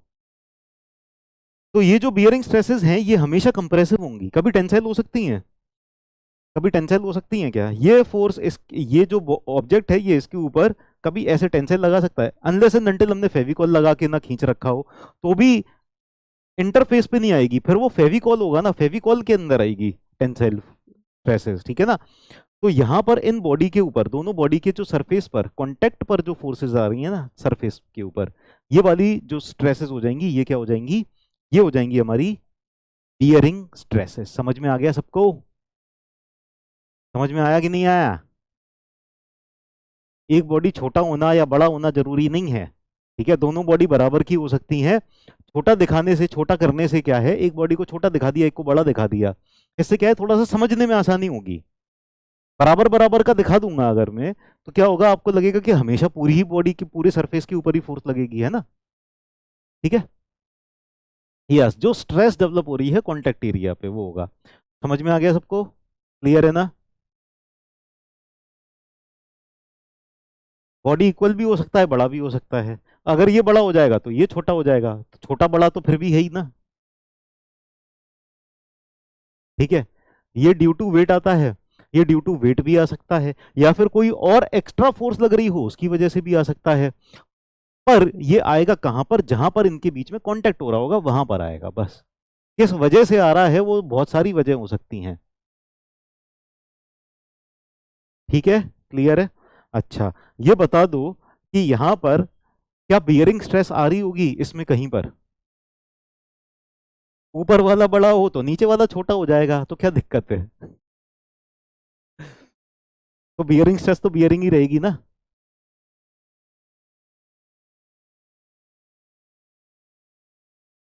पॉइंट ऑफ कांटेक्ट, ठीक है, किस किस का पॉइंट ऑफ कांटेक्ट? यहां पर जो चेयर के लेग्स हैं और जो ग्राउंड है इनके बीच में, यहां पर ये पॉइंट ऑफ कांटेक्ट पर क्या आएगी, बियरिंग स्ट्रेस आएगी। ठीक है, यहां पर बियरिंग स्ट्रेस आएगी, यहां पर बियरिंग स्ट्रेस आएगी। क्या ये वाली लेग्स जहां पर ग्राउंड को टच कर रही होंगी, ग्राउंड के ऊपर फोर्स लगा रही होंगी, तो यहां पर ये ग्राउंड रहा और यहां पर ये चेयर का लेग रहा, तो यहां पर भी बियरिंग स्ट्रेस जनरेट हो रही है। ठीक है ना। फिर ये जो पर्सन बैठा हुआ है, ये गद्दी पर बैठा हुआ है, तो यहां पर गद्दी और ये पर्सन के बीच में जो स्ट्रेसेस जनरेट हो रही होंगी, ये भी बियरिंग स्ट्रेसेस हो रही होंगी। ठीक है ना। ये अगर लेग्स से यहां पर कुछ फोर्स लगा रहे हैं, है ना, या लेग्स रेस्ट कर रहे हैं ग्राउंड पर, तो यहां पर भी जो आ रही होगी क्या, बियरिंग स्ट्रेस आ रही होगी। अगर ये पीछे टिक के बैठे हैं, है ना, तो फिर टिक के बैठने में भी, जब मैं अगर इस दीवार पे पीछे टिक के बैठ जाऊंगा तो दीवार पे फोर्स लगाऊंगा, वो भी कंप्रेसिव फोर्स होगी, तो यहां पर भी बियरिंग स्ट्रेसेस आएंगी, है कि नहीं। क्लियर है ना। बियरिंग स्ट्रेसेस किस किस जगह पर आ रही हैं, किसके, इतनी सारी जगहों पर बियरिंग स्ट्रेस आ रही हैं। तो बियरिंग स्ट्रेस समझ गए। मैं जहां पर खड़ा हूं ना, ग्राउंड के ऊपर, ग्राउंड के ऊपर मैं खड़ा हूं, तो मेरे पैर जिस जगह पर ग्राउंड को टच कर रहे हैं वहां पर भी बियरिंग स्ट्रेस आ रही है। ठीक है ना। ठीक है, तो यहां पर तो कहेंगे ये जो स्ट्रेसेस आ रही हैं, इस जगह पर मैं कहूंगा क्या है, बियरिंग स्ट्रेस है ना, कंप्रेसिव है। लेकिन इस जगह पर जब मैं यहां से कांटेक्ट सरफेस से दूर हूं, कांटेक्ट सरफेस से जब मैं दूर जाके देख रहा हूं, तो यहां पर क्या है, यहां पर कंप्रेसिव फोर्स, कंप्रेसिव स्ट्रेस कहूंगा। ठीक है ना। यस, स्ट्रेस और फोर्स का डायरेक्शन सेम रहता है। ठीक है, तो ये क्या हो गया, यहां पर आ जाएगी कंप्रेसिव, यहां पर आ जाएगी कंप्रेसिव, यहां पर आ जाएगी बियरिंग, यहां पर आ जाएगी बियरिंग, यहां पर आ जाएगी बियरिंग। समझ में आया। ठीक है, क्लियर। चलो आगे चलते हैं। नेक्स्ट, अब बेंडिंग स्ट्रेस।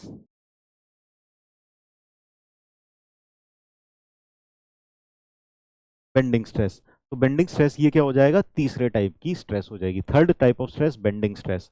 ठीक है, तो बेंडिंग स्ट्रेस, ये समझो कि ये हमारी बॉडी थी, ये हमारी बॉडी थी। ठीक है, इस बॉडी के को अगर हमने बेंड किया, इस तरह से बेंड किया, तो बेंडिंग स्ट्रेस। अच्छा एक बात बताओ, एक बात बताओ, ये जब बॉडी को मैं बेंड कर रहा हूं, इस तरह से बेंड हो रही है, तो तो नॉर्मल स्ट्रेस आएगी या कोई और टाइप की स्ट्रेस आएगी, आपको समझ में आ पा रहा है, आपको समझ में आ पा रहा है कि ये जब बॉडी बेंड हो रही है इस तरह से, तो नॉर्मल स्ट्रेस आ रही होगी क्या, परपेंडिकुलर लग रही है क्या स्ट्रेस,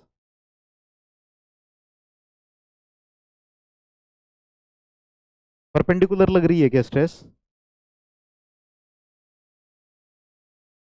बताओ जरा। स्ट्रेस क्या क्रॉस सेक्शन से परपेंडिकुलर लगती हुई समझ में आ रही है, फील कर पा रहे हैं स्ट्रेस, नॉर्म क्रॉस सेक्शन से परपेंडिकुलर फील कर पा रहे हैं क्या, हाँ, नहीं कर पा रहे। देखो, हमारे पास ये बॉडी थी, शुरुआत में बॉडी इस तरह से थी, शुरुआत में बॉडी इस तरह से थी, जब हमने इस बॉडी को बेंड किया, बेंड किया तो मूवमेंट लगाए इस तरह से। ठीक है, इस तरह से मूवमेंट लगाया, इस तरह से मूवमेंट लगाया, और ये बॉडी बाद में जब बेंड हुई तो बेंड इस तरह से हो गई,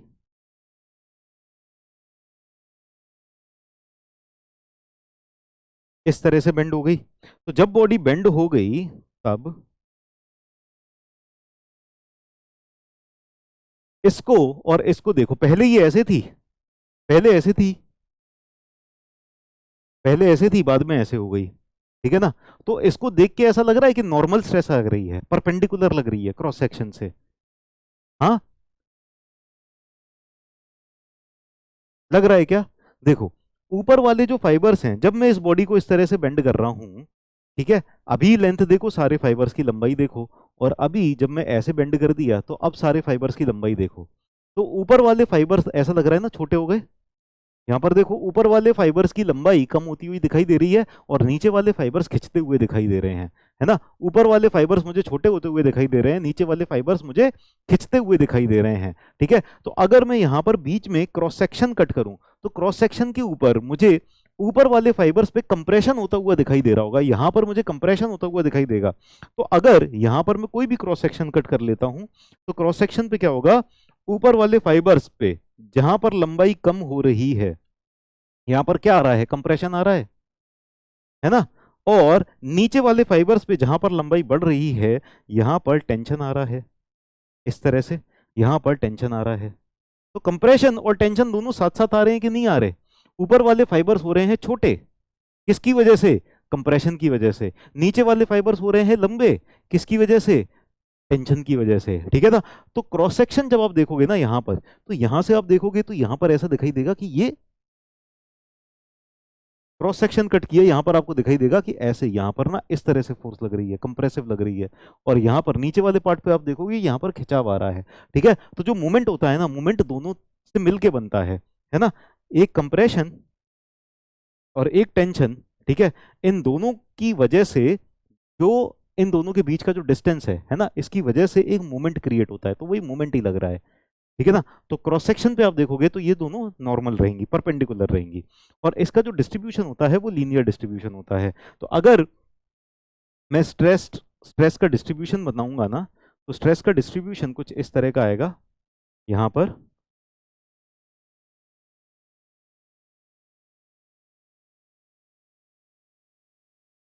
या फिर इसको ना ऐसे बना देता हूं, ज्यादा अच्छे से समझ में आएगा। 3 डायमेंशनल में बना रहा हूं, ठीक है, समझने की कोशिश करना।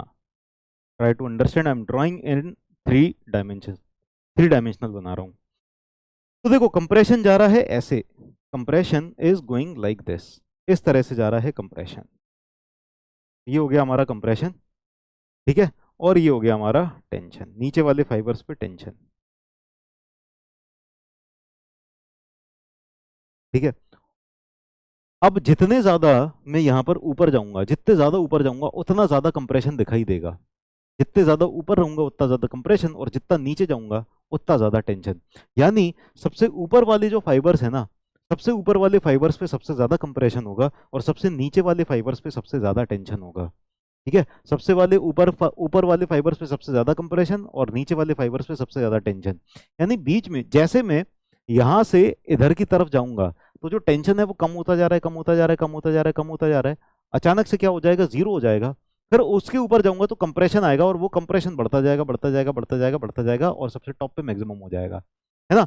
और अगर मैं ऊपर से नीचे जाने की कोशिश करूं, ऊपर से नीचे जाऊंगा तो यहां पर सबसे ज्यादा कंप्रेशन आएगा। फिर जैसे ही मैं नीचे जाता जाऊंगा कंप्रेशन कम, कंप्रेशन कम, कम कम कम कम कम, और एक लाइन आएगी, एक पॉइंट आएगा जहां पर जीरो हो जाएगा कंप्रेशन। और फिर उसके नीचे जाऊंगा तो टेंशन आता जाएगा, टेंशन बढ़ता जाएगा, बढ़ता जाएगा, बढ़ता जाएगा, और मैक्सिमम टेंशन यहां पर आ जाएगा। तो इसका मतलब ये हुआ कि ये जो स्ट्रेस डिस्ट्रीब्यूशन है लीनियर है, और जहां पर बीच में हर जगह पर जीरो हो रहा है स्ट्रेस, जहां पर स्ट्रेस जीरो हो रहा है उसे कहेंगे न्यूट्रल, न्यूट्रल एक्सेस। क्योंकि वो न्यूट्रल है, ना वो टेंशन की तरफ है ना वो कंप्रेशन की तरफ है, that is neutral. Neutral axis ये हो जाएगी, ठीक है ना, this will be neutral axis, ठीक है। तो ये जो बेंडिंग स्ट्रेस डिस्ट्रीब्यूशन है या बेंडिंग स्ट्रेसेस हैं, ये समझ में आ गई। ये कैसी रहेंगी? ये जो क्रॉस सेक्शन है, क्रॉस सेक्शन पे परपेंडिकुलर ही रहेंगी, है ना। तो यहां पर ये कंप्रेशन जा रहा है ऊपर और टेंशन आ रहा है नीचे, ऐसे, क्लियर है? यस, न्यूट्रल एक्सेस पर जीरो रहेगा, तो ये वाली न्यूट्रल एक्सेस रहेगी, न्यूट्रल एक्सेस पर stresses will be zero. Clear? कोई दिक्कत? चलो लिख लो।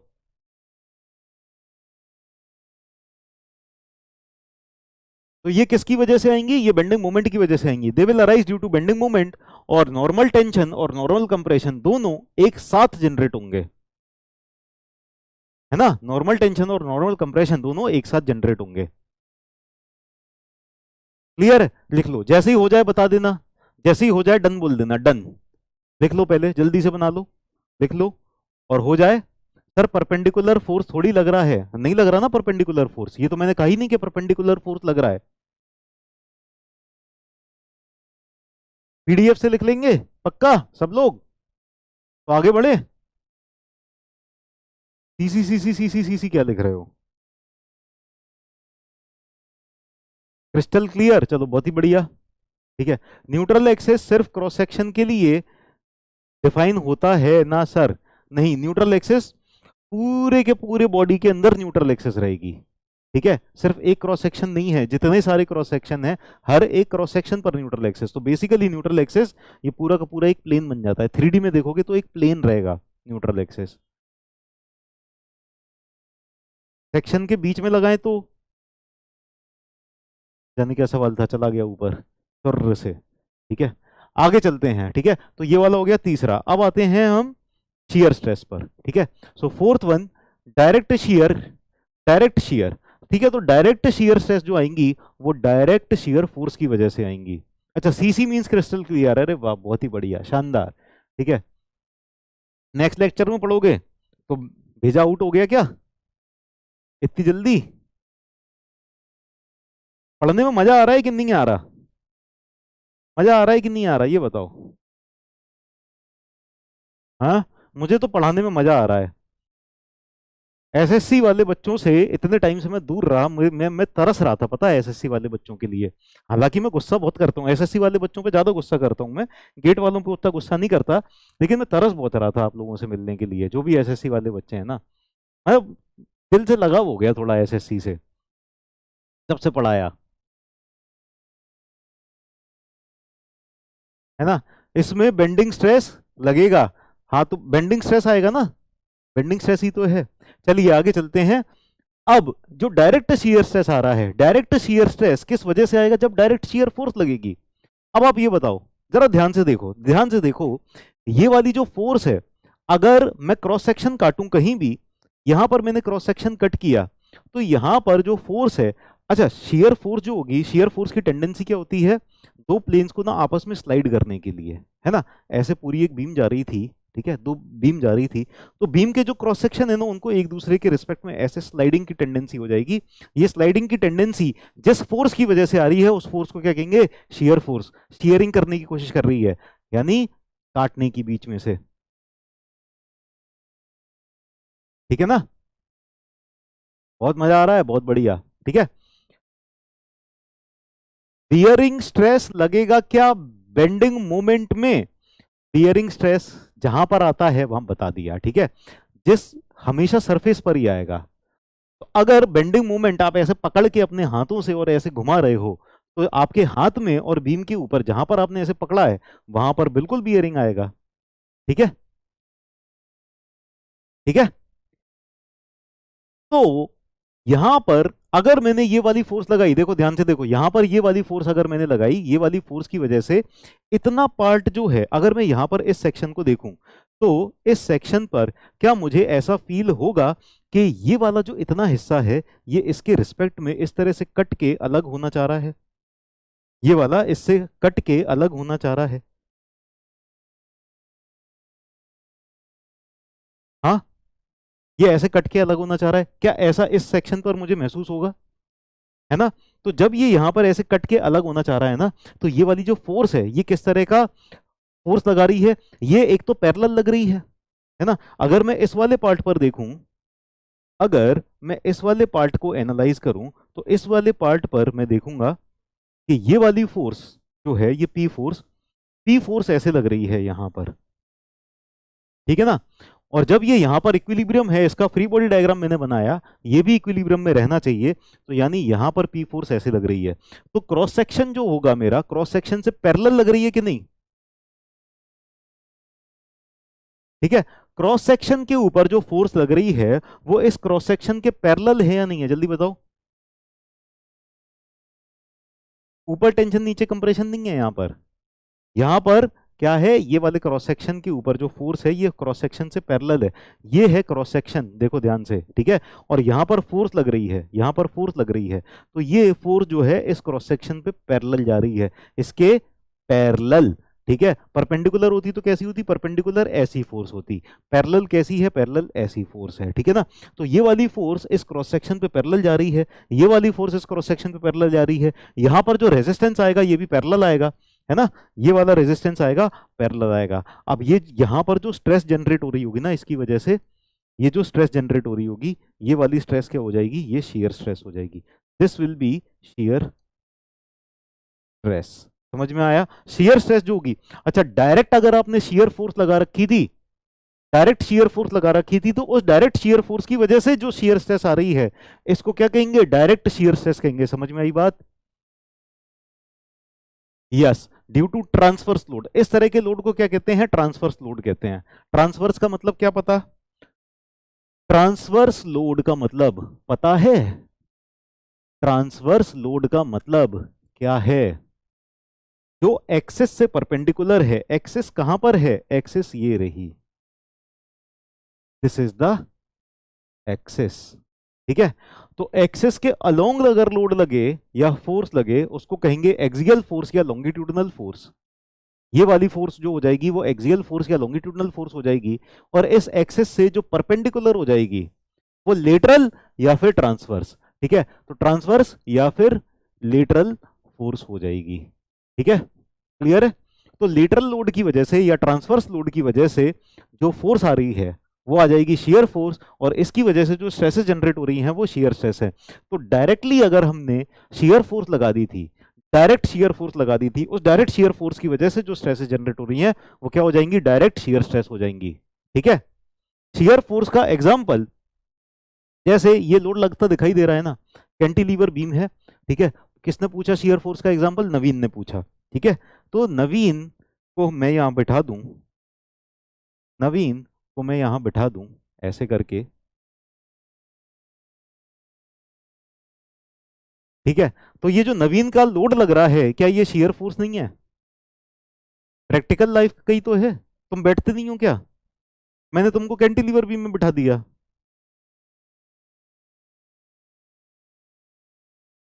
अब देखो, एक होता है एक्सटर्नल फोर्स, ठीक है, और एक होता है इंटरनल फोर्स। जो शियर फोर्स है आप ये बताओ एक्सटर्नल फोर्स है या इंटरनल फोर्स है? शियर फोर्स आप ये बता दो एक्सटर्नल है या इंटरनल है? अब आप लोगों ने डाउट पूछा तो डाउट तो क्लियर करके जाएंगे ना, वरना चलते चलते डाउट मत पूछा करो फिर। अब चलते चलते आप लोगों ने डाउट पूछा है तो डाउट तो क्लियर करना पड़ेगा। ठीक है, तो ब्रेक तो दे देंगे। हाँ, नवीन ने ज्यादा खाना खा लिया ऐसा लग रहा है, सही बात तो है।